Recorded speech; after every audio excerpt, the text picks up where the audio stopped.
This video took a lot longer than it should have.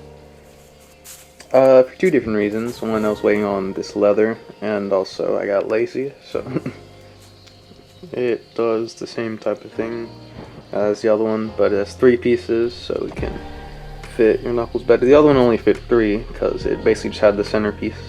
I didn't do a whole lot of build footage for this, because, I mean, it's pretty self-explanatory. Just use nails as rivets, drilled holes through the steel, cut the steel, and yeah, it works now.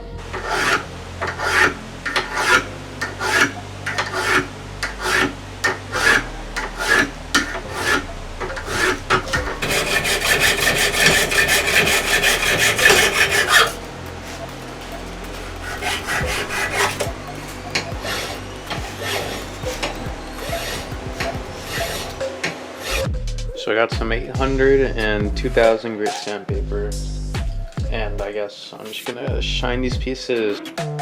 So I basically just drilled through each piece of 1/4-inch steel, put a 1/8 inch nail through each of them, a roofing nail actually, just to have a bigger head, and then I flattened them out with a ball peen hammer on the other side.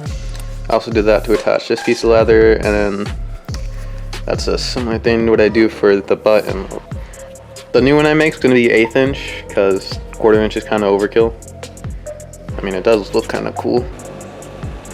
Okay, so here's what it looks like. It doesn't look too bad, in my opinion. I'm going to be making another one that looks better. This one was kind of just to prove a concept of having 3 different steel plates instead of 1 like I did in the other one I did.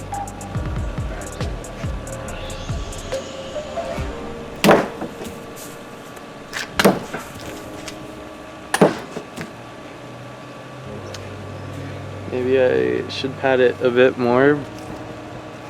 Alright, let's actually destroy it.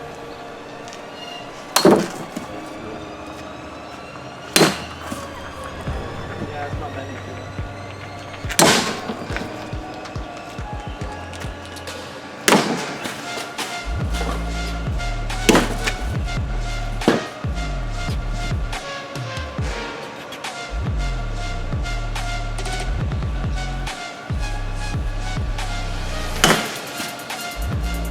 Alright, now time to record the next video right after this one.